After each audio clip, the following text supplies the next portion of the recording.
Assalamualaikum warahmatullahi wabarakatuh. Alhamdulillahi hamdan katsiran thayyiban mubarakan fih kama yuhibbu rabbuna wa yarda. Ashhadu an la ilaha illallah wahdahu la syarikalah wa ashhadu anna Muhammadan abduhu wa rasuluhu la nabiyya wa la rasula ba'dah. Allahumma salli wa sallim ala nabiyyina Muhammadin wa ala alihi wa sahbihi wa man tabi'ahum bi ihsanin ila yaumiddin. Ya ayyuhalladzina amanu taqullaha haqqa tuqatih wa la tamutunna illa wa antum muslimun. Ya ayyuhan nasu taqu rabbakumul ladzi khalaqakum min nafsin wahidah wa khalaqa minha zawjaha wa bassa minhuma rijalan katsiran wa nisaa wattaqullaha allazi tasaaluna bihi wal arham innallaha kana 'alaikum raqiba.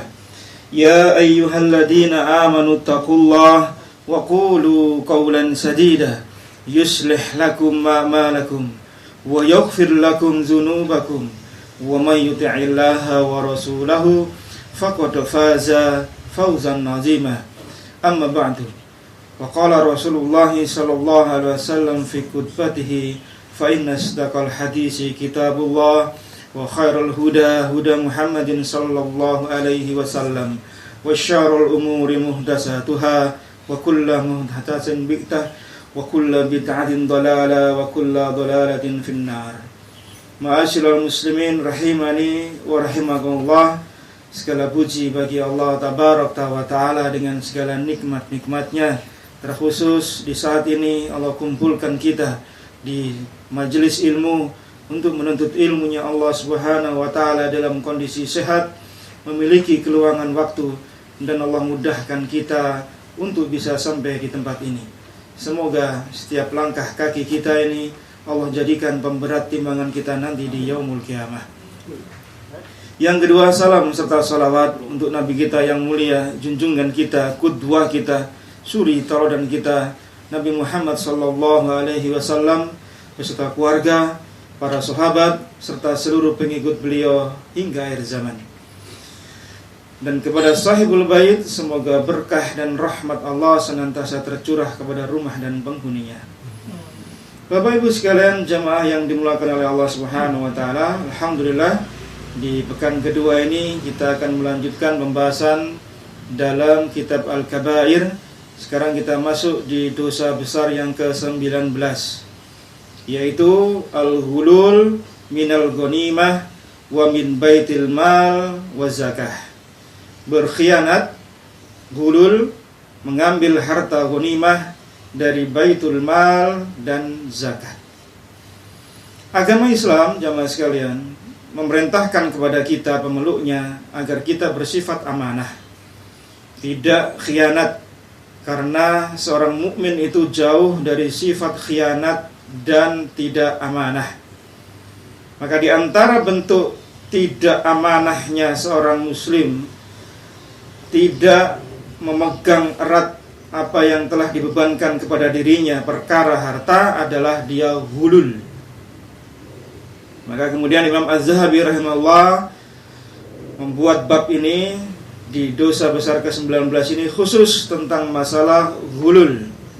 Hulul itu secara bahasa maknanya adalah khianat, tapi secara syar'i lebih dikhususkan lagi istilah itu untuk apa? Mengambil sesuatu dari harta rampasan perang, yaitu ghanimah, sebelum harta ghanimah itu dibagikan. Itu secara syariat, sebagaimana dikatakan pula oleh Imam Ibnu Qudamah dan Imam An-Nawawi rahimahullah. Keduanya mewakili para ulama ketika menafsirkan atau memaknai hulul, itu makna aslinya adalah khianat, menyembunyikan. Karena kalau orang khianat kan menyembunyikan sesuatu. Kemudian dibawa kepada makna yaitu secara khusus, yaitu tentang khianatnya seorang hamba, menyembunyikannya seorang hamba dari harta ghanimah, rampasan perang yang belum dibagi oleh amirnya, oleh panglima perangnya. Syekh As-Sa'di rahimahullah memaknai hulul itu dengan kata huwa al-hulul huwa al-kitmani minal ghanimah, menyembunyikan harta ghanimah. Ya, menyembunyikan harta ghanimah. Dan termasuk hulul, menyembunyikan harta, mengambil harta yang belum dibagikan, ya, kemudian mengkhianati amanah untuk menjaganya adalah termasuk pula ya mengambil dari baitul mal kaum muslimin. Kalau sekarang baitul mal ya kas negara, ya, uang negara, atau harta zakat yang dikelola, termasuk pula harta fai'. Harta fai' itu harta yang diperoleh dari perang tanpa ada pertumpahan darah. Ya, ketika datang kaum muslimin, ya, kemudian bertemu dengan orang-orang kafir, kemudian orang kafir melarikan diri, meninggalkan harta-hartanya tanpa sempat ada clash fisik, maka ini namanya harta fai'. Itu pun juga termasuk dalam kenaan makna ini. Ya, jadi hululnya pada apa? Pada harta ghanimah, harta fai', kemudian harta zakat, kemudian termasuk pula yang mungkin umum di tengah-tengah kita apa? Kas masjid. Itu juga uang umat soalnya. Setiap yang ada amanah dari umat, setiap yang ada amanah dari kaum muslimin untuk kaum muslimin, maka di sana masuk dalam bab ini. Ya. Betapa banyak orang-orang yang tidak amanah, kemudian karena dia memegang kasnya masjid, kemudian dia gunakan untuk kepentingan diri sendiri. Mungkin pinjam dulu, nanti saya kembalikan. Karena dia tahu kan aliran dananya, dan dia merasa enggak hilang kok, saya pinjam kok, nanti saya kembalikan minggu depan misalnya. Ini pun juga tidak boleh sebenarnya, karena termasuk hulul. Termasuk pula uang donasi. Ya, uang donasi masuk 2 juta, ya, untuk dia, uang lalalah 20.000 transport. Ini termasuk hulul. Karena uang donasi itu dari umat untuk umat, dikembalikan lagi ke umat. Ya, mentang-mentang dia yang ngelola, ya, dia tidak transparan, kemudian apa digunakan uang itu untuk kepentingan diri sendiri. Hatta mungkin cuma 20.000 dengan alasan uang bensin. Ya, ini tidak boleh ya Mas Gilan. Ya, ancamannya besar dari Allah Subhanahu wa taala.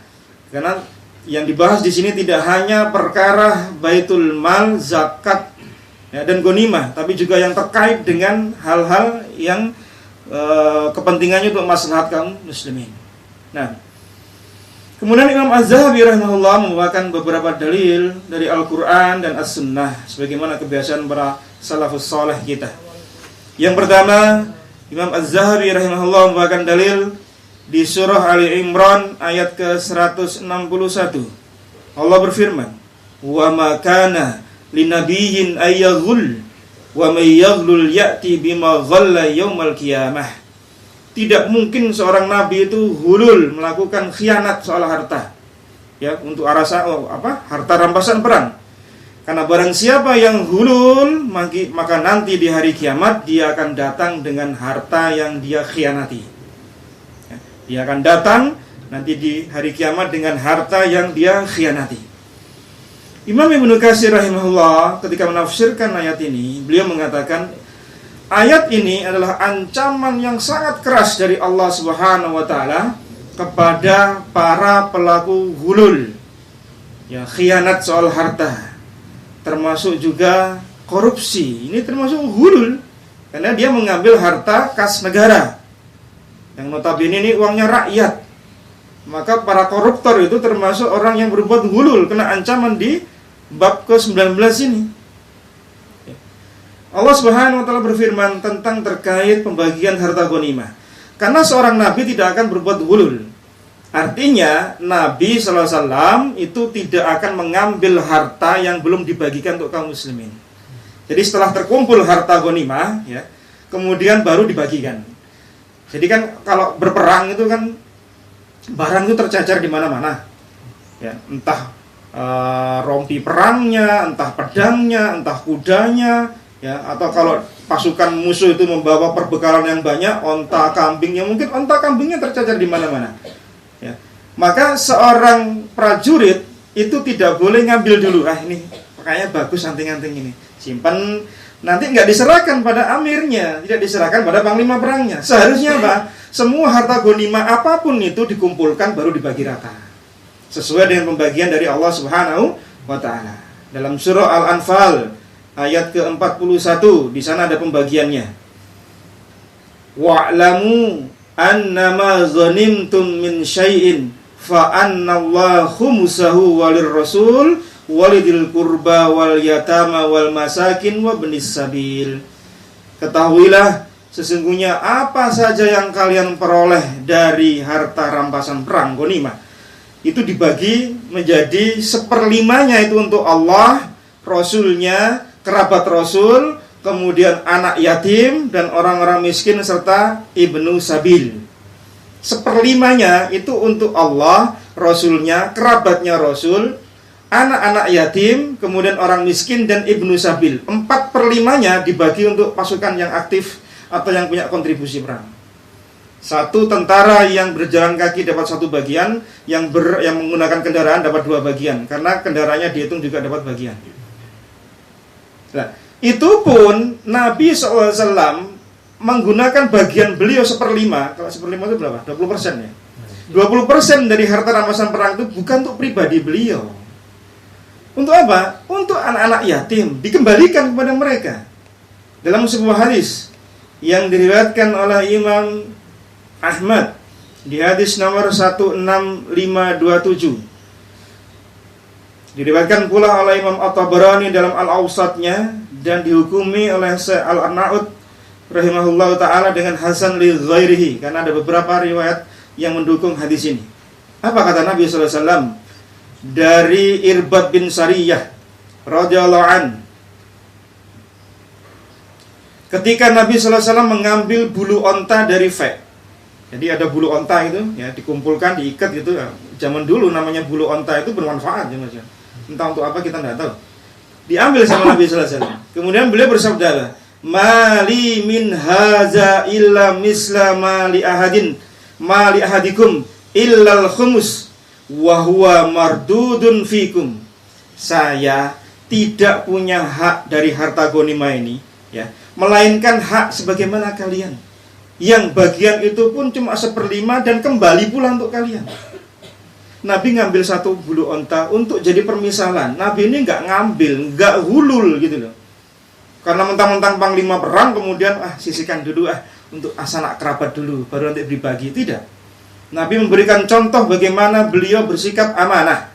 Bulu tadi itu diberikan permisalan untuk para sahabat. Yang 1/5 itu pun juga untuk kembali untuk kalian, untuk anak yatim kok, untuk fakir miskin, untuk ibnu sabil, kan kembali pada manusia juga. Fa'addul khayta wal makhita fama fawqahuma, maka serahkan harta ghanimah itu, baik berupa benang atau jarum atau yang lebih dari itu. Ngambil jarum itu tidak boleh ya Mas. Ngambil benang, nanti disebutkan beberapa hadis terkait dengan barang-barang yang mungkin kita menganggapnya remeh-temeh. Menganggapnya halah mek ngono tok ae lho, mosok yo gak oleh. Tidak boleh. Karena harus dikumpulkan dulu baru dibagi rata. Sesuai dengan peraturan yang Allah buat. Ya. Demikian juga dalam sebuah hadis yang diriwayatkan oleh Ubadah bin Samit radhiyallahu an. Diriwayatkan pula oleh Imam Ahmad.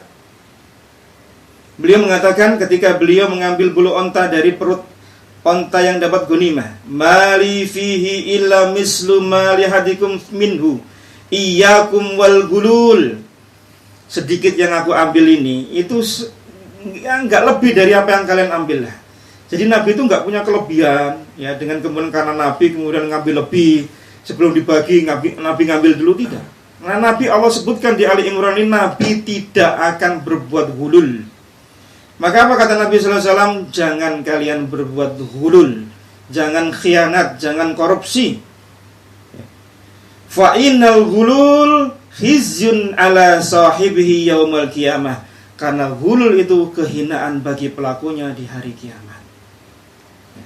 Ini menunjukkan kepada kita bagaimana kerasnya ancaman Allah ya bagi pelaku hulul. Sampai Nabi pun diancam, dan Nabi tidak akan mungkin berbuat hulul, ya, khianat kepada umatnya soal perkara harta.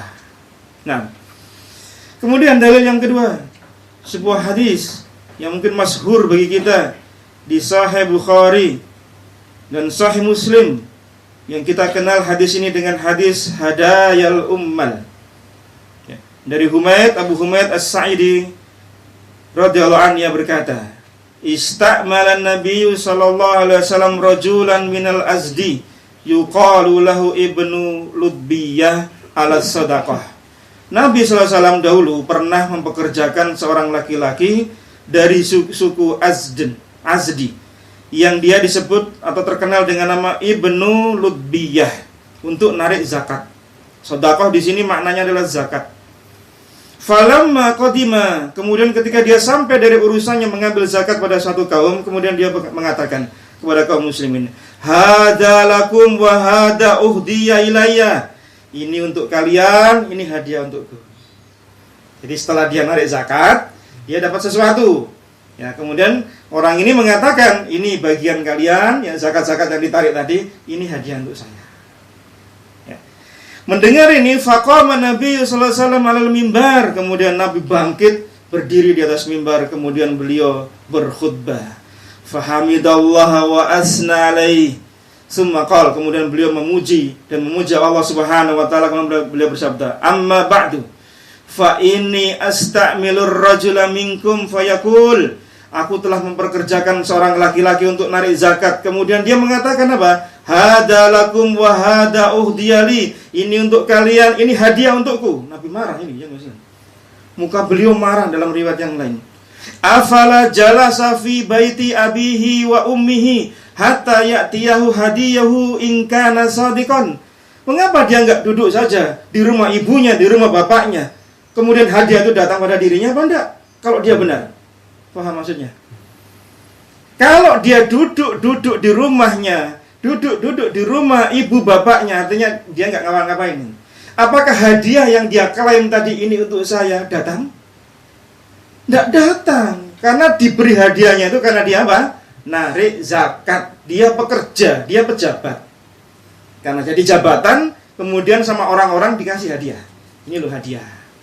Karena sampean narik zakat, sampean baik sama kita, kasih hadiah untuk ongkos transport barangkali dan seterusnya. Maka dia mengatakan, ini hadiah untukku, ini bagian untuk kalian. Nabi marah ya, Bapak. Kalau dia duduk di rumahnya, apa hadiah yang dia klaim tadi dari orang-orang kaumnya tadi yang dia tarik tadi? Apa datang ke rumahnya? Enggak. Dia diberi itu karena jadi petugasnya, petugas tariknya zakatnya Nabi. Kalau dia di rumah, apa kemudian orang datang di kaumnya? Ini Pak, hadiah untuk sampean. Enggak akan datang hadiah itu. Karena dia pejabat, karena dia punya korelasi dengan kegiatannya, jabatannya, maka diberilah hadiah. Hadiah itu terkait dengan apa? Jabatan dia. Imam Nawawi rahimahullah mengatakan. Nah, sebelum itu kita lanjutkan hadis ini. Wallahi, demi Allah, kata Nabi sallallahu alaihi wasallam, la ya'khud ahadun minkum syai'an bi ghairi haqq illa laqiyallaha yahmiluhu yaumal qiyamah. Tidaklah salah seorang di antara kalian ngambil sesuatu yang bukan haknya, melainkan bertemu dengan Allah, nanti dia pikul apa yang dia bawa di hari kiamat. Fala a'rifanna rajulan minkum laqiyallaha yahmilu ba'iran lahu rughaun. Dan sungguh aku melihat salah seorang di antara kalian bertemu dengan Allah dengan memikul onta yang dia bersuara. Jadi ontanya ini mengeluarkan suara. Ya. Jadi ketahuan semua saat padang mahsyar. Ini orang gulul bawa onta ini. Au baqaratin laha khuwarun, atau onta yang sapi yang mengembik mengeluarkan suaranya. Ya, khuwarun itu suaranya sapi. Au syata tab'ar, tayar, atau kambing domba yang mengeluarkan suaranya. Jadi semua yang apa dia ambil ketika di dunia, maka menjadi nanti kehinaan dia di hari kiamat. Summa rafa'a yadai, kemudian Nabi mengangkat tangannya. Faqala Allahumma hal ballagtu. Di hadis yang lain Nabi ulang 3 kali. Ya Allah, saya sudah sampaikan. Ya Allah, sudah saya sampaikan. Kata Imam Nawawi rahimahullah, beliau mengatakan ketika beliau menafsirkan Sahih Muslim terkait hadis ini. Wa fi hadzal hadis bayan anna hadayal ummal haramun wa gulul. Hadis ini adalah penjelasan yang sangat-sangat jelas bahwasanya hadiah bagi pegawai itu haram dan gulul. Maka hadis ini kemudian dikenal dengan hadayal ummal. Hadaya itu jamaknya hadiah. Ummal itu jamaknya amil, pekerja. Jadi hadiah bagi pekerja, pejabat itu haram dan termasuk khianat. Hadis ini sering dibawakan untuk pembahasan masalah qadhi, hakim. Tapi pun kata para alim ulama tidak hanya qadhi, semua pejabat negara itu masuk pada hadis ini. Tidak boleh menerima hadiah. Nanti kita bahas tentang mana yang boleh, mana yang tidak, insyaallah ta'ala. Dari Buraidah bin Al-Hasib radhiyallahu an, dia berkata, Nabi sallallahu alaihi wasallam bersabda, "Man istakmalnahu ala amalin farazaqnahu rizqan fama akhadha ba'da dalika fahuwa ghulul." Abu Dawud 2943 sahih. Barang siapa yang kami pekerjakan dengan satu pekerjaan dan kami gaji dia. Lihat, pekerja digaji pemerintah, kemudian dia mendapatkan hak-haknya ya. Kemudian harta apapun yang dia ambil selain gajinya itu, maka selainnya ghulul. Paham maksudnya? Pegawai pemerintah ya, apapun dia, dari eselon 1 sampai eselon 4, kalau dia sudah digaji oleh pemerintah, maka harta itu kalau dia mengambil di luar gaji yang ditetapkan pemerintah, itu ghulul. Saya kalau membaca bab ini tuh aslinya itu ngeri-ngeri sedap gitu. Iya, karena terkait dengan masalah para ASN, para aparatur negara, termasuk orang-orang pejabat di BUMN yang terkait dengan ulil amri, dengan pemerintah. Ancamannya keras loh jamaah sekalian. Lalu bagaimana dengan yang swasta? Nah, nanti dibahasnya sedikit insyaallah. Ada yang ASN di sini? Ada? Enggak ada. Ya. Tapi bukan cuma untuk awet itu loh ya. Yang lain juga harus perhatian. Ya, qadarullah jadi ASN gitu aja ya. Ya, nah. Kemudian di hadis yang lain, Muslim 1833 dari Adi bin Amirah Al-Kindi radhiyallahu anhu yang mendengar Nabi sallallahu alaihi wasallam bersabda, "Man ista'malnahu minkum ala amalin fakatamana mihyatan fama fawqahu kana ghululan ya'ti bihi yaumal qiyamah." Barang siapa yang kami pekerjakan untuk satu kerjaan tertentu, kemudian ia sembunyikan, lihat teman-teman, dia sembunyikan satu batang jarum dari investasinya negara, atau yang lebih dari itu, maka harta itu termasuk ghulul yang akan dia bawa nanti di hari kiamat. Jarum jemaah sekalian, nggak ada nilainya itu untuk kita itu. Ternyata kita ambil itu dari investasinya negara, ya, dari barang-barang inventaris diambil. Apik gitu jarumnya, jarum pendul lagi. Warnanya merah, cocok sama kudung istri saya di rumah. Nah, itu ghulul.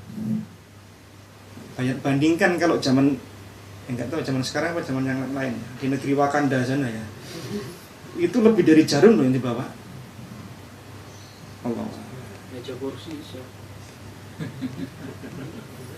Maka kata Abu Humaid dalam hadis yang lain di Musnad Imam Ahmad, disahihkan oleh Syalbani dalam Irwaul Gharil, dari Abu Humaid As-Sa'idi di hadis yang dibawa kedua ini, beliau juga meriwayatkan hadis yang lain. Apa kata beliau? Hadayal ummal ghulul. Hadiah untuk pejabat itu ghulul. Ya, hadayal ummal, maka kemudian hadis ini dikenal dengan hadayal ummal, hadis hadayal ummah itu termasuk ghulul.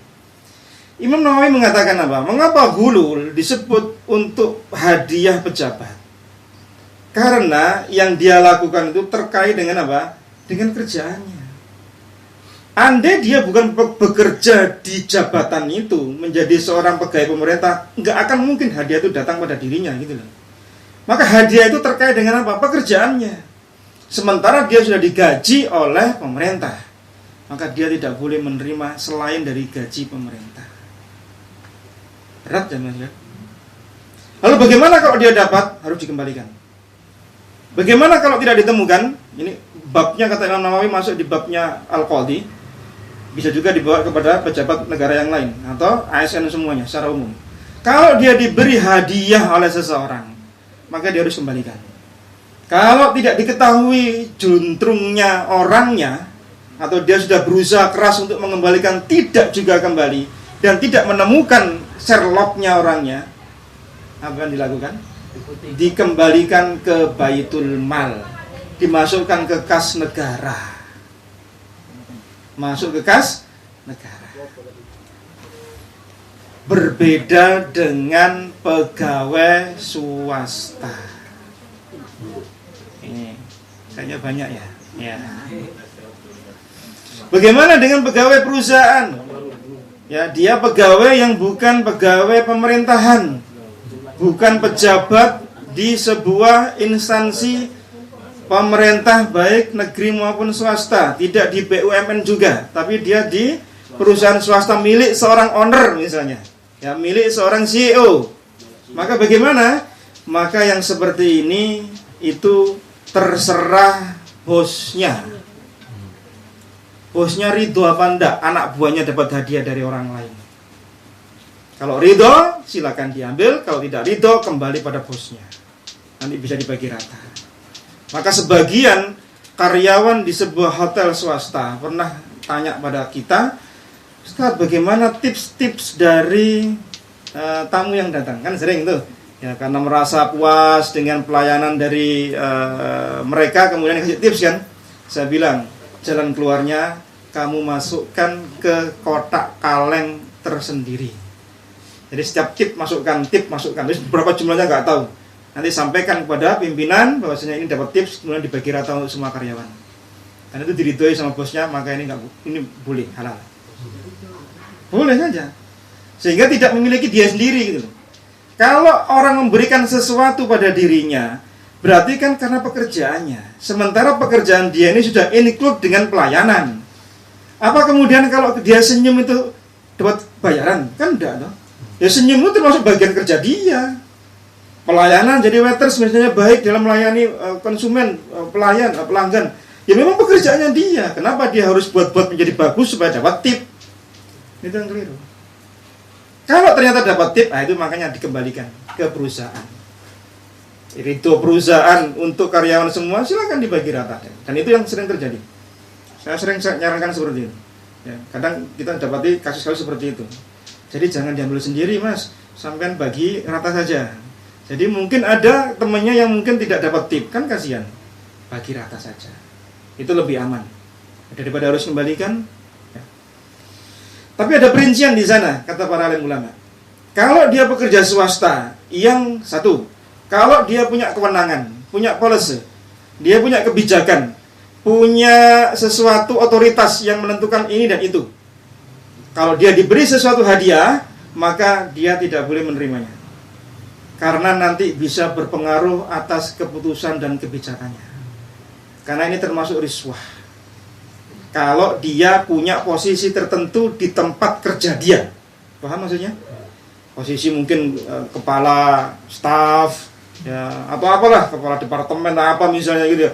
Dan kemudian dia mendapatkan hadiah sesuatu, dikhawatirkan dia membuat keputusan yang berpihak pada orang yang ngasih hadiah. Ini suap, riswah. Yang kedua, bagaimana kalau dia mohon maaf, kalau dia pekerja rendahan, gajinya kecil.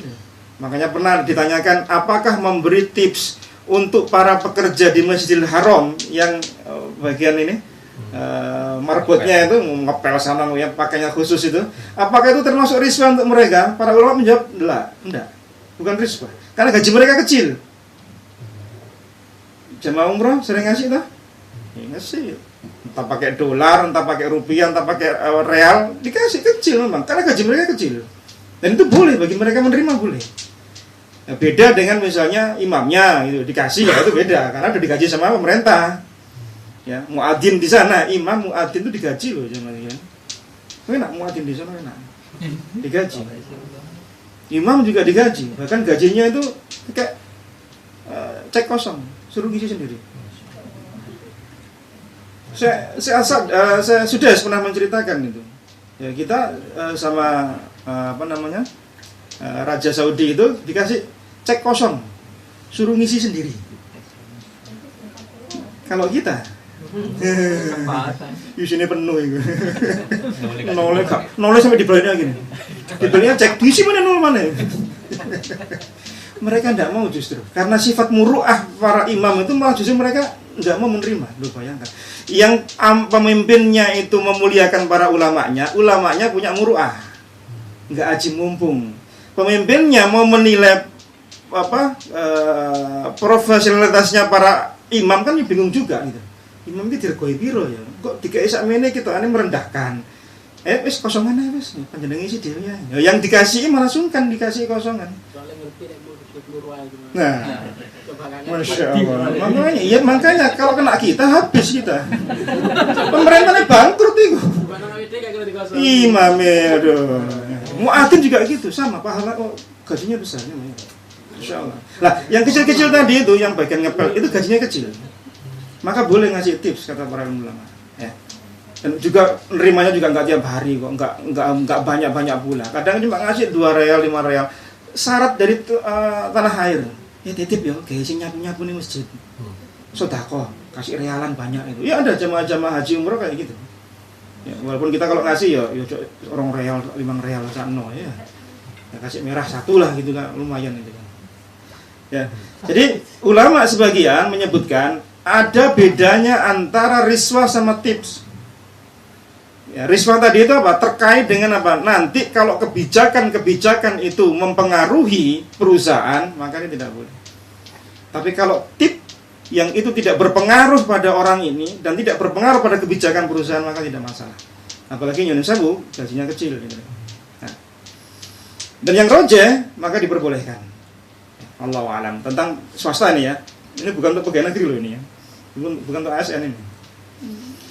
Baik. Sekarang kita bahas tentang hadiah. Hadiah itu dibagi menjadi 3 golongan, 3 kategori. Walaupun secara umum Nabi SAW memerintahkan kita untuk berbagi hadiah, saling memberi hadiah. Ya, di Bukhari, di Adabul Mufrad, Nabi bersabda apa? Wa tahadu tahabbu. Salinglah beri kalian hadiah, kalian akan saling mencinta. Hadiah itu menimbulkan kecintaan ya Mas. Merekatkan senjangnya hati, mencairkan kerasnya, lunaknya kakunya hati di antara sesama kaum muslimin. Hadiah itu bisa melembutkan hati. Maka hukum asalnya hadiah itu dianjurkan. Sering-sering ngirim hadiah walaupun nilainya tidak banyak. Ya, dengan tetangga ngasih sesuatu, pulang dari kita safar ngasih sesuatu lah, apa saja lah. Kalau di kampung itu kayak gitu teman-teman. Ya walaupun cuma sak piring kecil isinya opo gitu ya. Bahasa kita enggak berjanji gitu ya. Ya dibagi itu. Karena kebiasaan mereka berbagi, ngasih hadiah untuk orang. Kalian tahu menimbulkan kecintaan di antara mereka. Nah, tetapi ada kondisi-kondisi yang itu kadang halal, kadang haram. 1. Hadiah itu yang halal untuk penerima dan pemberinya. Yang pertama ada kategori hadiah itu halal bagi yang ngasih dan yang nerima. Seperti apa? Yaitu hadiah yang diberikan bukan kepada aparatur negara. Bersama teman, ya, teman kajian, teman SMA, teman kuliah, teman sekampung, teman seperumahan, saling ngasih hadiah. Itu halal yang ngasih, halal yang nerima, tidak masalah. Bebas. Tapi kalau seorang pejabat, hakim, aparatur negara dan seterusnya tidak boleh menerima. Jadi hukum asalnya yang halal tadi itu berubah menjadi haram dan bisa terkategori suap. Kalau bahasa kita sekarang apa? Kena apa? Pasal apa? Gratifikasi. Maka sampai kemudian kalau ada kondangan mereka akan tidak menerima apa? Nggak nerima amplopan, nggak nerima bauan, nggak tahu kalau ditransfer kan nggak tahu. Nggak tahu kalau ditransfer kita nggak tahu ya. Tapi yang jelas mereka takut bener kena undang-undang KPK babnya gratifikasi. Al-Quran sudah bahas soal itu, jangan. As-Sunnah sudah bahas 14 abad yang lalu. Bagaimana gratifikasi bagi pejabat, hakim dan yang seterusnya itu tidak boleh. Ya. Hukum asalnya halal bagi yang di luar pejabat, haram bagi mereka. Yang kedua, Kondisi ketika hadiah yang haram itu untuk pemberi dan penerimanya. Yang ngasih haram, yang beri juga haram. Yaitu apa? Pada hal-hal yang mendukung kebatilan dan kemaksiatan. Hadiahnya itu untuk urusan kebatilan. Hadiahnya untuk kemungkaran, acara-acara kemaksiatan. Yang ngasih dan yang menerima haram kedua-duanya. Baik untuk pejabat maupun orang biasa. Kalau yang tadi haram untuk pejabat, tapi biasa untuk orang-orang yang awam. Tapi kalau yang kedua, kalau untuk mendukung kebatilan, kemaksiatan, kemungkaran, baik pejabat maupun orang biasa, haram semua, nggak boleh nerima. Dan yang ngasih juga haram, dosa dia. Yang ketiga, model hadiah diberikan kepada seseorang karena dia takut gangguan dari orang tadi. Entah badannya, entah hartanya, entah kehormatannya. Misal, kalau kita nggak ngasih hadiah orang itu, saya diganggu terus. Urusan saya dipersulit. Yang seharusnya kontainer ini keluar, nggak keluar-keluar. Dia minta, Pak, nggak ada sesuatu, kasih. Itu boleh. Boleh bagi yang ngasih karena takut nanti ancaman, gangguan dari orang tadi. Haram bagi yang menerima. Paham maksudnya? Kan ada orang itu, ya, supaya dia nggak diganggu sama dia, ngasih sini, ngasih hadiah dulu, nanti nggak tak ganggu. Sementara memberikan rasa aman itu bukan perkara yang harus ada konsekuensi finansial. Memang ngasih aman itu memang ada finansialnya apa? Sama nggak tak ganggu loh ya, tapi ngasih hadiah dulu. Uang keamanan. Sementara memberi rasa aman pada sesama kaum muslimin kan wajib. Loh, kenapa harus minta kompensasi? Maka haram yang menerima, halal bagi yang ngasih karena dia terpaksa. Termasuk pula dibahas tentang uang pelicin kalau perkara-perkara kita dipersulit. Kalau nggak dikasih uang pelicin, urusan kita sulit. Padahal itu hak kita. Kalau nggak diberi, hak kita dikasihkan orang lain. Banyak kasus seperti itu. Nah, itu seperti itu diperbolehkan kata para ulama. Ya. Tapi ini bukan termasuk suap itu, bukan. Tapi karena kita ingin mengambil apa? Hak kita. Ingin melindungi diri kita. Jadi yang seperti ini boleh. Ya, karena mengganggu orang itu kan kewajiban agama. Lu kenapa harus minta kompensasi? Saya nggak saya ganggu, tapi saya kasih uang ya. Ini nggak benar itu. Ya, ini nggak boleh. Ya, termasuk seperti itu. Lalu bagaimana kalau seorang hakim menerima dari orang yang punya perkara sama dia atau sedang berperkara di pengadilan? Tidak boleh. Harus dikembalikan. Ya, harus dikembalikan. Baik sedikit maupun banyak tidak boleh menerima. Bahkan kata para ulama, para hakim, pejabat dan seterusnya tidak boleh pinjam barang, tidak boleh hutang atau tidak boleh beli barang di bawah standar harga pasar. Paham maksudnya? Saya beli, ini misalnya 5.000. Karena saya pakai baju pejabat 3.000 ya. Itu tidak boleh. Tidak boleh. Maka di Saudi ada seorang pejabat askar di Saudi itu. Ya, ada seorang pejabat askar tentara di sana. Itu suatu ketika ya dia pulang itu masih belum sempat ganti baju. Kemudian apa? Ketika bajunya itu dipakai dia belanja, kasih diskon. Bahkan gratis, karena tahu ini askarnya Masjidil Haram. Ketika dia pulang, kapan hari dia belanja lagi, sempat pulang mengganti baju, biasa-biasa saja pelayanannya. Berarti apa? Berarti ada sesuatu dengan jabatannya kan? Nah itu makanya nggak boleh. Seorang pejabat tidak boleh transaksi soal uang kemudian di bawah standar. Nggak boleh. Hutang piutang, aku diskonan aja, aku pejabat lah gue. Ya pejabat itu sejujurnya ngasih contoh masa mestinya ya. Ini malah minta diskonan malah ini. Tidak boleh, ya, tidak boleh. Apabila seorang hakim mendapatkan atau pejabat dapat hadiah, maka dia harus satu, memulangkannya, mengembalikan. Kadung dimakan ya Ustaz. Gimana caranya?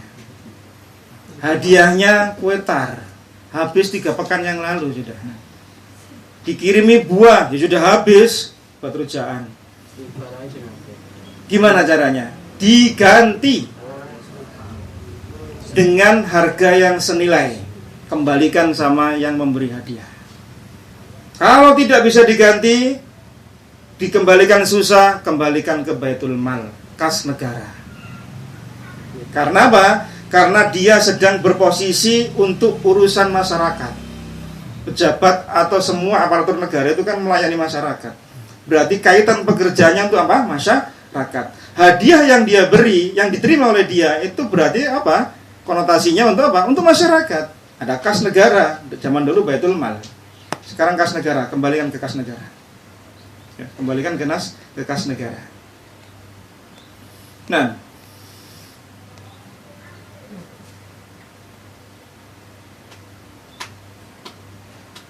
jika seorang hakim atau pejabat aparatur negara, kalau dia nolak barang yang diberikan pada dirinya, kemudian khawatir mengganggu hubungan dekatnya sama orang yang ngasih hadiah, misal dikasih sudah kadang baik gitu ya, tapi ini punya tendensi, ini kayaknya ini ada sesuatu ini ya, mungkin menangkan perkara atau cari jabatan atau memudahkan urusannya, maka kalau dia tolak nanti tersakiti, tersinggung orangnya. Gimana caranya? Diterima apa enggak? Kasihan orang ini jauh-jauh datang dari kampungnya bawa sesuatu. Kalau saya tolak nanti kasihan. Ya, nanti saya kalau terima nanti kena hadayal ummal. Gimana caranya? Maka hakim, pejabat boleh menerima dengan keyakinan kuat orang ini kalau ditolak nanti tersakiti, merenggangkan hubungan kekerabatan misalnya. Maka boleh menerima. Setelah itu ganti hadiah itu dengan uang senilai barang yang dia terima. Jadi istilahnya apa?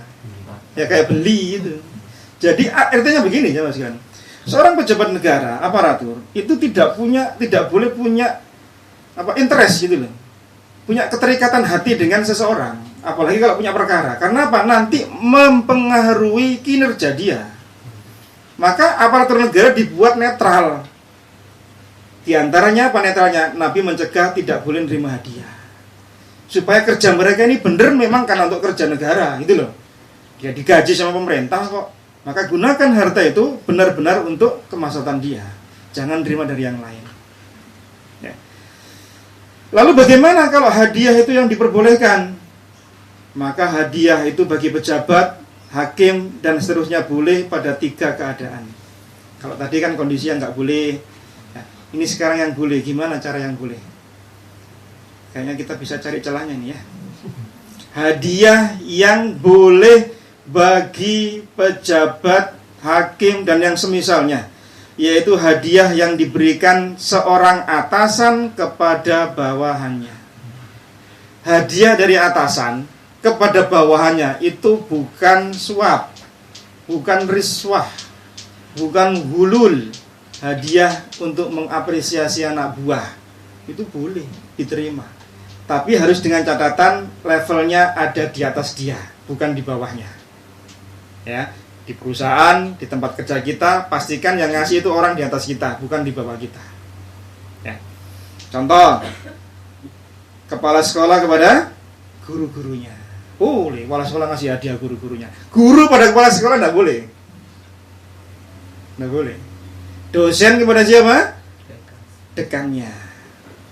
Ya, kepada rektornya. Itu enggak boleh rektor menerima. Kalau rektor ngasih pada dosennya, boleh. Karena dia ada di atasnya. Paham maksudnya? Nah, hadiah yang seperti itu diperbolehkan menerima. Karena tidak ada tendensi dia untuk merubah ya, pekerjaan dia. Yang terlarang kalau terbalik dari bawah ke atas. Makanya kalau hari raya sekarang nggak boleh pejabat nerima parcel itu. Nggak boleh. Zaman dulu, wow, di jalan tuh saya sering lihat orang pakai motor itu bawa 3 atau 4 parcel. Ada tulisannya kepada yang terhormat Bapak Dr. Andes. Ayo pasti kayak pejabat itu pasti. Sering kita jumpai dulu sebelum pandemi. Sekarang sudah nggak ada kayaknya. Atau 1-2 ada masih ada, tapi jarang sekarang. Yang kedua, hadiah yang boleh apa? Yang diberikan kepada pejabat. Ya, pejabat itu boleh menerima karena masih ada hubungan kekerabatan dengan orang yang ngasih. Dengan catatan si pejabat sama kerabat tadi sudah biasa saling ngasih hadiah. Jadi si A punya saudara B yang sekarang jadi pejabat. Ya. Dulu sebelum dia jadi pejabat sering ngasih hadiah karena kerabat memangnya. Alhamdulillah si B jadi pejabat. Kebiasaan itu tetap berlangsung, maka hadiah bagi si B dari si A tadi boleh diterima. Karena apa? Ya biasa mereka ngasih hadiah. Tapi kalau tidak pernah ngasih hadiah, ujuk-ujuk datang ke rumah si pejabat karena ada urusan ngasih hadiah, itu perlu di warning, perlu diwaspadai. Kenapa? Kok ujuk-ujuk moro-moro ngasih hadiah? Alasannya, iya kerabat lama nggak pernah ketemu. Iya biar waktu belum jadi pejabat gak tahu dengan aku. Saya jadi pejabat kok Rene. Ada sesuatu maka jangan diterima. Khawatirnya nanti dia akan meminta sesuatu dari jabatan kita. Tapi kalau kita putus tali silaturahimnya, itu yang menjadi dosa. Maka boleh diterima, ya. Dengan syarat tadi, kalau tidak ada tendensi apa-apa, plus ditambah sering ngasih hadiah. Ya biasalah, artinya biasa itu. Bukan ujuk-ujuk moro-moro nggak pernah ngasih hadiah, 10 tahun jadi pejabat moro-moro ngasih hadiah. Ini bahaya. Ada tendensi buruk, maka ini jangan diterima, ya, dilarang. Kemudian yang ketiga, bagaimana kondisi hadiah yang boleh bagi pejabat? Hadiah dari para sahabat, teman-temannya. Bukan kerabat ini ya. Yang ketiga ini teman-teman dia. Ketika mungkin masih kuliah, ketika dulu masih teman-temannya naik keran gitu ya. Ya main peta umpet bareng. Saya jadi pejabat ya, ngasih hadiah. Boleh diterima, ya. Tapi ini pun juga harus ada catatan, kata para alim ulama. Apa catatannya? Walaupun dia boleh menerima dari bukan kerabat, ya, teman-temannya, sahabat-sahabatnya, dengan catatan pemberiannya tidak naik drastis ketika si pejabat jadi pejabat ketika dahulu dibandingkan dengan dahulu belum jadi pejabat. Paham maksudnya? Nilainya harus sama hadiahnya. Repot ini. Ngasih hadiah pejabat sak kilo salak gitu ya. Biyen gak dadi pejabat sak kilo, saiki lho dadi eselon 4 yo tetep sak kilo.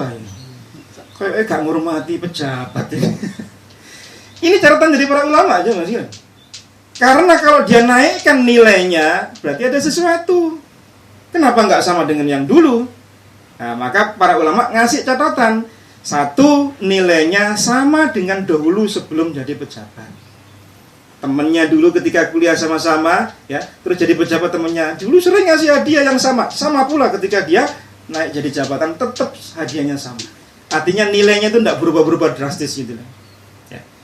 Yang kedua syaratnya, kalau dia hakim tidak sedang berperkara sama dia. Konco dewe, konco pejabat itu, kan sering kita ya kayak gitu ya. Sering kita dengar kasus kayak gitu. Makanya Syekh Shalih Fauzan itu memiliki kitab bagus membahas tentang hadiah dan syafaat, memberikan kemudahan bagi orang boleh apa tidak. Ada kitab beliau bagus itu. Kapan-kapan kita sisipkan pembahasan seperti itu. Bagus pembahasan, kecil bukunya tapi bagus. Tapi kalau ada peningkatan nilai harus dirinci. Dulu biasa-biasa saja, sak kilo, saiki enggak saiki.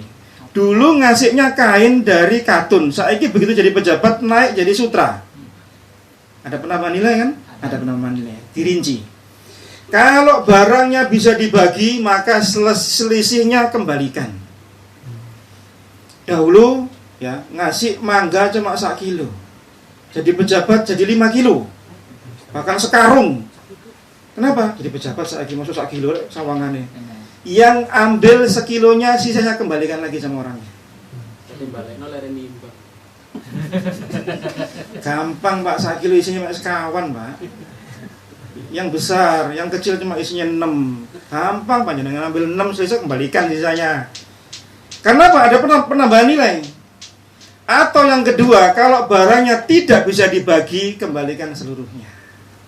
Para ulama memberikan contoh kain tadi. Dulu belum jadi pejabat ngasihnya kain dari kapas, kain katun, kasar.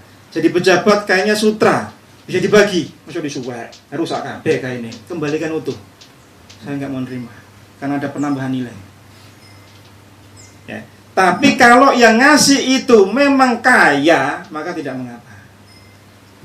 Misal temennya ini sama-sama naik jabatannya di posisinya masing-masing. Cuma satunya jadi pejabat negara, satunya swasta gitu loh. Dia naik bisa ngasih hadiah temennya lebih dari 1 kilo yang dulu, lebih dari kain katun yang dulu, boleh. Makanya kan ada perincian tadi. Intinya yang boleh itu kalau terkait pada hal-hal tadi. Ya. Berat loh jamaah jadi pejabat itu. Makanya ada seorang pejabat di masa Nabi Sallallahu Alaihi Wasallam itu, di masa Umar bin Khattab radhiyallahu anhu itu rumahnya masya Allah sederhana banget. Ketika terusir atau dikembalikan jabatannya pulang ke Madinah, dia cuma bawa 1 ember dan pakaian yang ada di bawahnya. Padahal dia gubernur di Basra kalau tidak salah. Lupa nama sahabat ini. Jadi pulang itu cuma bawa ember. Karena memang dari Madinah ke Basra itu cuma bawa ember waktu dulu itu. Jadi dia ngambil apa yang dahulu dia bawa, plus pakaian yang melekat di bajunya, pulang ke Madinah, ditarik sama Umar bin Khattab radhiyallahu anhu. Karena ada sedikit masalah laporan dari rakyatnya. Seperti itu. Padahal itu pejabat loh ini. Jalan kaki lagi. Ya. Jadi bukan mentang-mentang jadi pejabat kemudian menggunakan harta gulul untuk ya, kemakmuran dirinya sendiri. Nah, ya kita lanjut ke hadis yang ketiga. Dari Abu Hurairah radhiyallahu anhu diriwayatkan, kharajna ma'a Rasulillah sallallahu alaihi wasallam ila Khaybar. Ya, kami ya pernah pergi menuju tanah Khaybar. Tanah Khaybar itu tanahnya orang-orang Yahudi. Orang Yahudi itu kan terusir dari Madinah. Kemudian mereka cari tempat satu oase, wadi yang sangat subur di Khaybar, 150 km dari Madinah. Nabi mengutus ya pasukan perang di tahun ke-7 Hijriah di penghujung bulan Muharram untuk menaklukkan benteng-bentengnya Khaybar yang sangat kuat waktu itu. Falam nagnam dahaban wala wariqan. Tapi kami, kata Abu Hurairah, tidak dapat ghanimah berupa emas dan perak. Jadi ghanimahnya itu ketika menaklukkan Khaybar itu bukan emas dan perak. Ghanimna al-mata wat ta'am wasiyab, tapi perbekalan. Ada domba, ada onta, ya kemudian makanan, kemudian pakaian. Summa intolakna ilal wadi ma'a Rasulillah sallallahu alaihi wasallam abdullah. Kemudian kami melanjutkan perjalanan pada sebuah tempat lembah. Ya, di sana ada seorang yang namanya Mid'am di hadis yang lain, yaitu budak. Ya, wahabahu lahu rajulun min Juzamin, diberikan oleh seorang dari Bani Juzamin untuk Rasulullah untuk membantu Nabi. Ya, dari seorang budak namanya Mid'am menjadi budaknya Nabi untuk ngurus-ngurus perbekalannya Nabi sallallahu alaihi wasallam. Falamma nazalna qama abdu Rasulillah sallallahu alaihi wasallam yahullu rahlah. Kemudian ketika kami singgah di wadi tadi, di lembah tadi, kemudian sang budak ini menurunkan peralatan-peralatan Nabi, ya pelanannya Nabi. Farumiya bisamhin fakana fi khatfuh. Kemudian nyasar anak panah kena dirinya dan meninggal budaknya ini.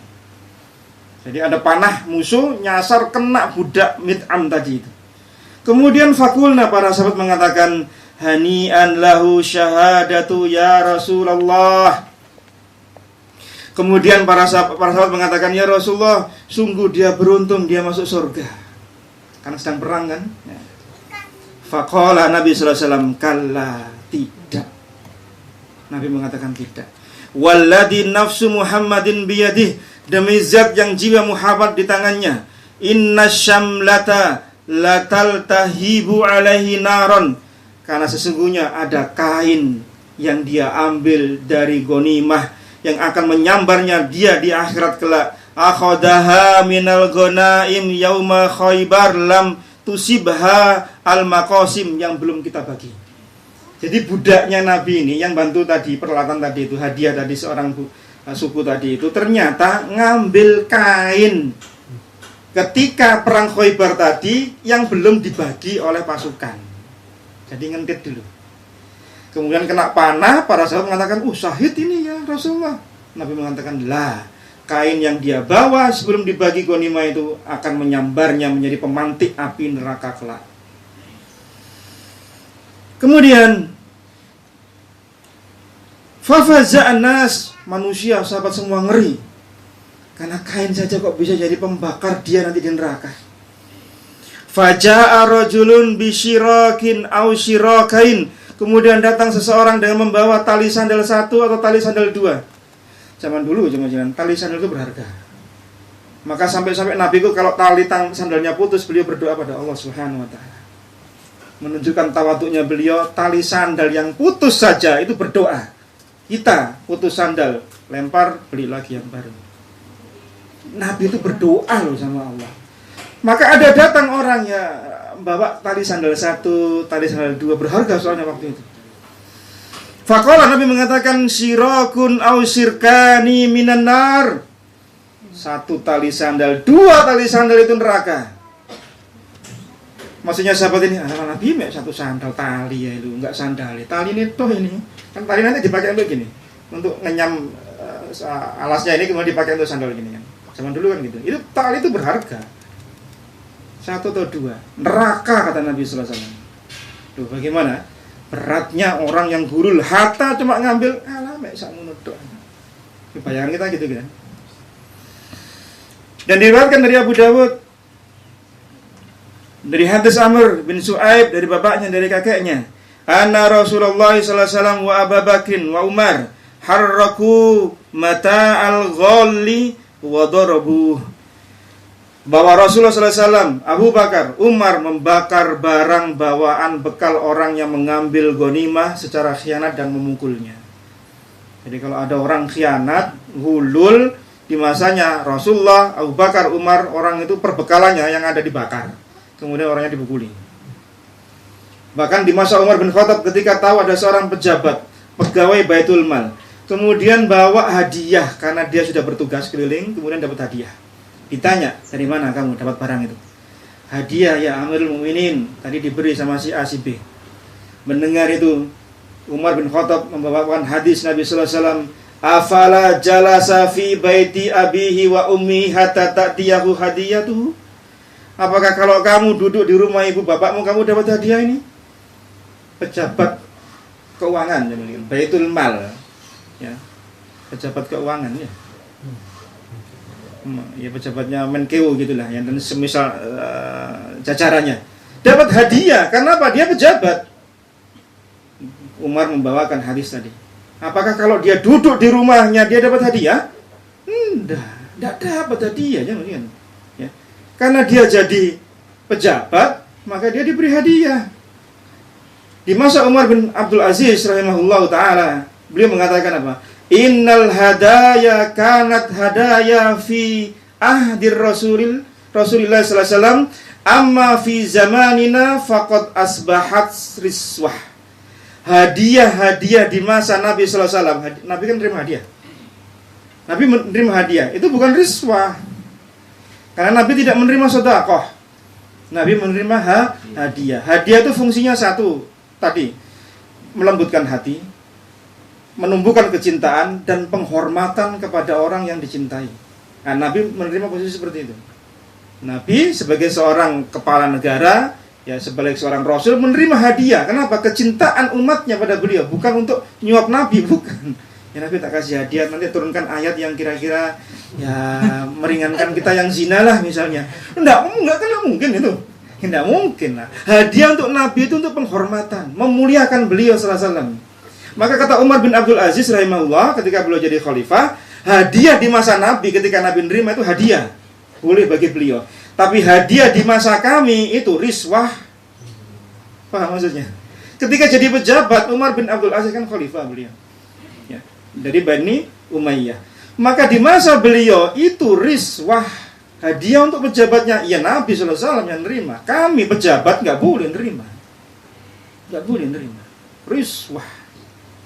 Nah, Abdullah bin Amr radhiyallahu anhu berkata, "Kana ala saqali Rasulillah sallallahu alaihi wasallam rajulun yuqalu lahu kirkirah." Dahulu di antara barang bawaan Nabi sallallahu alaihi wasallam ada orang yang ngurus namanya kirkirah. Famata, kemudian dia meninggal dunia. Faqala Nabi sallallahu alaihi wasallam huwa finnar, dia neraka. Jadi orang yang bantu Nabi sallallahu alaihi wasallam itu tidak hanya satu. Kalau pas perang ada beberapa orang bantu membawakan pelananya, membawakan minumnya dan seterusnya. Walaupun kalau di rumah ya ada Anas bin Malik radhiyallahu anhu dan beberapa sahabat yang lain. Kalau untuk perang ada beberapa orang tuh memberikan jadi budaknya gitu, bantu Nabi. Dan ini ada namanya Kirkirah, ternyata dia meninggal kemudian Nabi mengatakan huwa finnar, dia di neraka. Kemudian para sahabat melihat, apa yang dia lakukan, kok kata Nabi kok neraka. Yang duruna ilai fawajadu aba'atan qad ghallaha. Ternyata ada kain abaya kalau kita. Jadi jubah luar itu. Nah, kalau di Saudi itu kan orang-orang dulu pakai jubah, kemudian ada rangkepan luar, itu namanya abaya. Nah, ibu-ibu juga begitu, biasanya ada rangkepan luarnya itu namanya abaya. Saya dulu pernah dikasih temen ya, pulang dari Saudi yang 6 tahun lebih itu di Saudi, dia bawa barang dari juragannya wanita itu banyak abaya. Kemudian diberikan sama saya, buat istrimu, teman saya soalnya. Saya kasihkan ke istri saya. Katanya istri saya, aduh, gak cocok nih gini. Itu pakainya orang Arab soalnya. Wanita-wanita di sini gak cocok zaman sekarang. Nanti jadi tontonan orang gini. Dikira lucu sama nanti di kampung, mulai di waru apalagi ya. Pakai abaya, itu wong ngendi. Hanya sampai saya disimpan yang dipakai, terus saya kasihkan orang lain. Nggak cocok soalnya.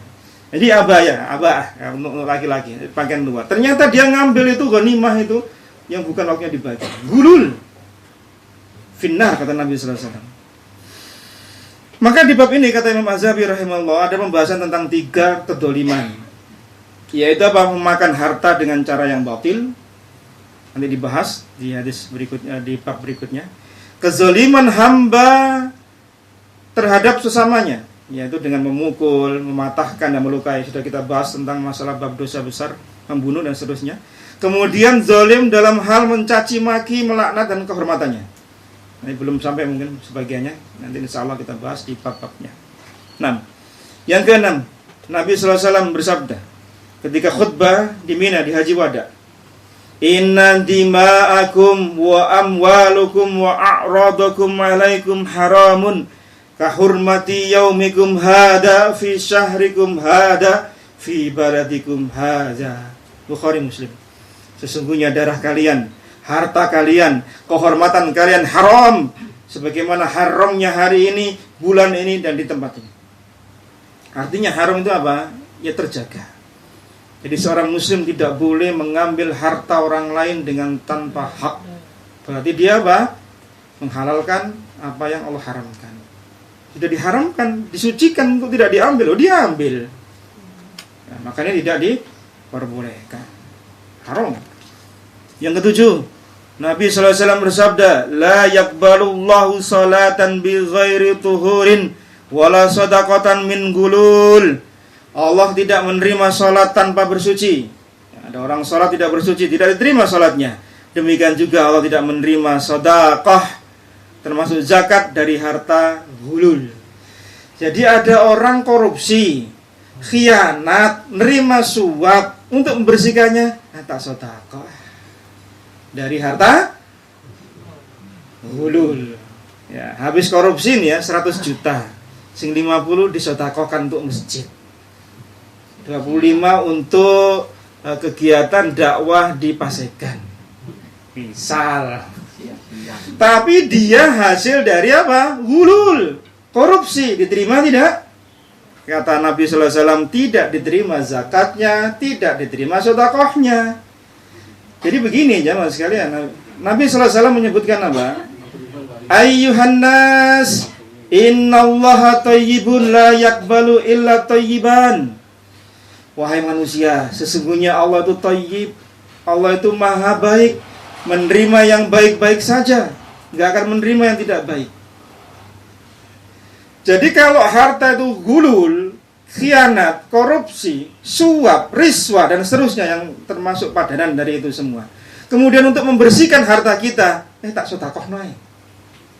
Tetap nggak diterima itu. Tidak ada nilai sedekah. Walaupun kita berkewajiban apa? Membersihkan harta kita dari harta haram. Itu kewajiban. Ya.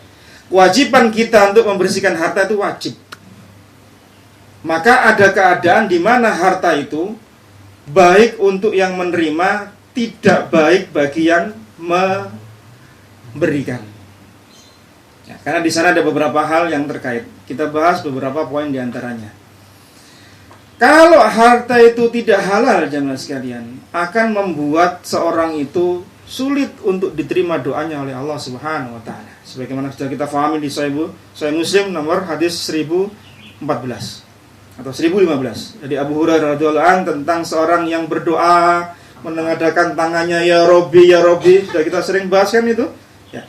Kata Syekh Fauzan rahimahullah, apa kaitan makanan yang halal dengan amal saleh? Ada kaitannya ternyata. Kata beliau, ketika Nabi SAW menyebutkan la yakbalu illa thayyiban, Allah itu baik, tidak menerima yang tidak baik, ya. Tidak akan diterima oleh Allah kecuali yang baik, baik saja. Maka perhatikan jemaah sekalian, Allah Subhanahu wa taala berfirman di surah Al-Mu'minun. Hadis tadi Nabi membawakan dalilnya di Al-Mu'minun 51 di antaranya. Ya ayyuhar rusul, kulu minat thayyibati wa'malu salihah. Wahai para rasul, makanlah yang halal dan beramal solehnya. Apa kaitannya makanan dengan amal soleh? Syekh Fauzan hafizahullah ta'ala beliau mengatakan kaitannya apa? Semakin halal makanan yang dia konsumsi akan membuat semangat beramal solehnya semakin besar. Dan demikian pula sebaliknya, orang beramal soleh itu berat karena apa? Konsumsinya haram. Lihat, Rasul diperintahkan kulu min thayyibah, makanlah yang halal-halal wahai para rasul. Kemudian beramallah. Jadi kaitan makanan, hasil kerja kita dengan amal soleh itu korelasinya ada. Maka perintahnya apa? Semakin baik makanan kita, semakin thayyib dari cara memperolehnya, dari zatnya, maka semakin berkualitas ibadah kita. Lalu bagaimana kalau kita sedekah dengan harta yang haram? Karena harta itu dibagi menjadi beberapa hal. Satu, ditinjau dari harta itu ada harta haram secara zatnya. Harta itu zatnya haram. Apa contohnya? Khamr, babi, benda-benda najis. Itu hasil kerjanya, hasil perdagangnya haram. Karena zatnya zat-zat yang haram. Maka yang seperti ini, ya, sedekahnya tidak diterima oleh Allah Subhanahu wa taala, wajib dikembalikan kepada pemiliknya atau dimusnahkan. Kita tahu nih ada orang, ya, pekerjaannya itu jualan babi. Pekerjaannya, ya, agennya khamr. Enggak ada kerjaan lain. Berarti penghasilannya dari harta zat yang haram. Kita dapat sedekah nih, Pak, tak sedekah ya. Hari raya ini Pak, bagi-bagi sedekah, THR. Wajib dikembalikan. Atau kalau enggak, uangnya dimusnahkan saja. Karena hasilnya dari zat yang haram, Allah tidak menerima dari harta seperti ini. Yang kedua, harta haram itu karena terkait dengan hak-hak orang lain. Kalau tadi terkait dengan zatnya, sekarang terkait dengan hak-hak orang lain. Apa contohnya? Harta dari hasil curian. Mobil curian, HP habis nyuri gitu ya. Kapan hari kan ada berita itu seorang bapak-bapak ngambil HP anak-anak SD yang sedang duduk-duduk nunggu sekolah. Kemudian dilawan, kemudian teriak-teriak digebukin masuk kampung. Ditanya apa tujuan mengambil HP-nya anak SD? Saya sedang butuh untuk membayar SPP atau apa gitu. Nah, dia nyuri, hasil curian kan dia berarti. Nah, bagaimana seperti ini? Maka tetap tidak boleh atau tidak diterima kalau dia keluarkan dari harta curiannya. Dia mencuri, kemudian digunakan untuk sedekah, tidak diterima hartanya, tidak ada pahala baginya. Kalau kemudian dikembalikan, ya kembalikan pada pemiliknya. Kalau barangnya masih utuh, kembalikan. Ya. Jadi kalau bersedekah dengan harta, kata Ibnu Rajab, kalau sedekahnya itu di atas namakan yang dicuri gimana? Boleh enggak? Kemudian dia taubat gitu ya, aduh ini barang curian ya. Kalau saya sedekahkan saya nggak dapat pahala. Tak sedekahkan atas niat orang yang punya HP misalnya. Maka jika bersedekah atas nama pencuri, sedekah itu tidak diterima atas nama pencurinya ya sedekah. Tapi kalau dia bersedekah atas nama orang yang dicuri barangnya, tapi belum tentu juga orang yang punya HP itu niatnya sedekah. Iya toh? Iya. Ya ikhlas. Saya maunya HP saya kembali kok. Saya nggak niat nyodakokan HP saya misalnya, atau hasil dari pembelian HP tadi. Saya masih butuh HP ini untuk kerja. Lah kok dicuri kemudian niatnya untuk sedekah saya? Nggak diterima seperti ini. Kenapa? Belum tentu yang punya HP tadi ridho. Ya. Jangan saya enak-enaknya atas nama orangnya yang punya aja. Itu tidak boleh. Harus dikembalikan kepada ahli warisnya. Ya, harus dikembalikan. Ini adalah mazhab dari para ulama. Ya, jadi kalau ada barang seperti itu tidak boleh sedekahkan atas nama orang yang dicuri barangnya. Kembalikan barangnya. Enak ya, tidak boleh. Yang ketiga, harta haram itu bukan dari zatnya, bukan dari dengan hak orang lain, tapi karena pekerjaannya. Ada 3 macam harta haram. Ya, dari zatnya, yaitu kita memperoleh dari hasil barang-barang haram. Kemudian harta haram karena terkait dengan muamalah sama manusia, nyuri, dolimi orang, itu kan harta haram. Yang ketiga, harta karena pekerjaan kita. Apa? Kerja apa?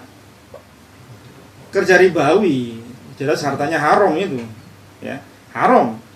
Ya, harta riba, hasil dari haram barang-barang haram, ya dia kemudian ya kerjanya kayak gitu. Ini haram. Maka sedekah dari harta yang ketiga ini tidak diterima dan wajib untuk dibersihkan hartanya. Kalau dia bekerja di kerjaan ribawi, hartanya harus disisihkan, dibersihkan dari harta yang haram. Mungkin dia punya sampingan kerjaan lain, maka sisihkan, cuci. Dengan cara apa? Dibersihkan. Sebagian ulama menyebutkan bahwasanya boleh disalurkan untuk beberapa tempat. Ada 4 pendapat harta haram ini dikemanakan. Tapi kalau orang menerima sesuatu dari pekerjaan orang yang haram dengan cara yang halal, boleh nggak nerima? Boleh apa enggak? Yang ketiga ini kan tadi karena pekerjaannya. Dia haram kan hartanya. Kemudian dia memberikan pada orang sesuatu, ya. Kemudian mungkin raktir lah barangkali. Dengan cara yang halal, nggak ngerusak syariat si penerima. Boleh nggak si penerima itu menerima? Siapanya boleh. Contoh, ada teman kita kerja di bank ribawi, neraktir kita, ayo makan-makan yuk di restoran. Halal tidak? Halal, karena kita tidak ngambil harta dia. Kita ditraktir kok, jadi diajak kita. Halal, bagi penjualnya halal tidak, hasil transaksi halal. Tapi haram bagi si pelaku ribanya. Risiko yang harus dia tanggung. Dan tidak ada nilai sedekah dari neraktir orang. Kan kita kalau neraktir orang dapat pahala nih, neraktir. Ini tadi karena harta haram, maka hartanya tidak berefek dari sedekahnya, nggak ada nilainya. Paham maksudnya?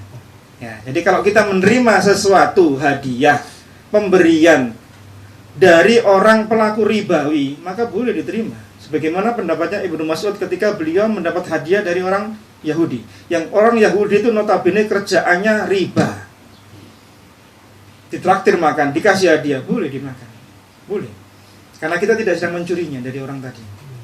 Transaksi kita halal, mubah, nggak ada masalah. Diberi loh kita nggak minta. Kecuali minta loh ya, beda.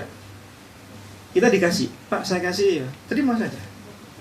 Dosa bagi dia, bukan bagi kita. Ada seorang datang kepada Syekh Utsaimin rahimahullah, ya Syekh, kami ini masih sekolah, masih butuh biaya hidup, kita belum bisa mencari pekerjaan sendiri, sementara orang tua kami adalah pelaku riba. Apakah kami boleh mengkonsumsinya? Silakan kau konsumsi sebatas apa yang kau butuhkan, termasuk biaya sekolahmu. Setelah engkau mampu, maka bekerjalah, keluarlah dari anggaran yang dianggarkan orang tuamu. Artinya apa? Ketika seorang itu mendapatkan sesuatu karena sifatnya mubah, halal, maka tidak apa-apa, tidak masalah. Yang dosa tetap pelaku ribanya. Itu yang dipegangi pendapat oleh para ulama, walaupun sebagian bersikeras tidak boleh diterima sama sekali. Tapi yang rajin insya Allah boleh diterima. Lalu di mana pemanfaatan harta yang haram tadi? Gulul, korupsi dan seterusnya. Ada 4 pendapat ulama. Di mana harus disalurkan? 1, disalurkan untuk kepentingan kaum muslimin secara umum, tidak khusus pada orang tertentu, tidak pada tempat tertentu. Pendapat pertama menyebutkan untuk kemaslahatan kaum muslimin yang umum. Apa yang umum? Bikin jalan, maafing jalan yang becek misalnya, bikin konten umum, kan umum, semua orang pakai, boleh salurkan ke sana. Ya. Ini pendapatnya Syekhul Islam Ibnu Taimiyah. Yang kedua, disalurkan sebagai sedekah sunnah secara umum, mencakup kemaslahatan untuk fakir, miskin, untuk pembangunan masjid. Ini pendapat kedua ini. Ya, ini pendapat kedua menyebutkan seperti ini. Ini pendapatnya Hanafiyah, Malikiyah, dan sebagian pendapat dari ulama Syafi'iyah. Ya, jadi dianggap sebagai sedekah yang sunnah untuk kemaslahatan yang sifatnya untuk masyarakat dan boleh dipakai untuk masjid. Bangun masjid. Ini pendapat kedua. Nah, ini pendapat kedua. Pendapat ketiga, disalurkan untuk tujuan jihad fi sabilillah, hanya untuk jihad. Ya. Ini pendapat terakhir dari Ibnu Taimiyah. Kalau tadi pendapatnya Ibnu Taimiyah yang pertama apa? Untuk kemaslahatan umum. Tapi kemudian mengerucut di pendapat terakhirnya adalah lebih khusus lagi untuk jihad fi sabilillah. Yang keempat, ada pendapat empat soalnya, yaitu untuk kemaslahatan kaum muslimin secara umum, termasuk fakir miskin di dalamnya, kecuali masjid. Nah, pendapat keempat ini berbeda dengan pendapat kedua tadi. Kalau pendapat kedua masjid dimasukkan, pendapat keempat tidak dimasukkan, kecuali masjid. Ini pendapat yang diambil oleh ulama-ulama di Lajnah Daimah. Ulama-ulama kibar Saudi berpendapat tidak boleh disalurkan untuk kemaslahatan masjid. Bangun, apapun pernak-perniknya masjid tidak boleh digunakan dari hasil harta hulul, korupsi dan seterusnya. Secara ringkas, saya ringkaskan. Pendapat pertama dan kedua itu maksudnya sama, untuk kemaslahatan kaum muslimin secara umum. Ya. Kemudian pendapat kedua, adapun pendapatnya Ibnu Taimiyah itu mengerucut untuk afdoliyah saja. Di pendapat ketiga tadi kan yang terakhir beliau mengatakan untuk apa? Jihad fi sabilillah. Itu afdolnya untuk jihad itu lebih utama. Walaupun kalau secara umum juga boleh dilakukan. Sedangkan pendapat keempat ini untuk kehati-hatian, untuk kewaroan harta, supaya masjid itu tidak disisipi dengan harta yang tidak halal. Mengambil ibro dari pembangunan Ka'bah. Ketika pernah terjadi banjir bandang di masa Nabi sallallahu alaihi wasallam, maka Ka'bah itu sempat hancur sebagiannya. Ka'bah itu hancur saat itu, karena Ka'bah itu letaknya ada di bawah lembah ini, di bawah antara dua gunung. Jadi kalau pas hujan itu langsung jadi tempat tampungan air. Nah, di sana ada banjir besar saat itu, kemudian Ka'bah ini sebagiannya hancur. Tidak sebagaimana dibangun di masa Nabi Ibrahim dan Nabi Ismail. Kemudian orang-orang di masa jahiliyah dulu bersepakat bikin lagi Ka'bah direnovasi. Nabi ikut kan waktu itu? Ya. Ketika direnovasi, ternyata harta mereka tidak cukup untuk membangun sebagaimana pondasi bangunan yang dibangun ketika Nabi Ibrahim dahulu.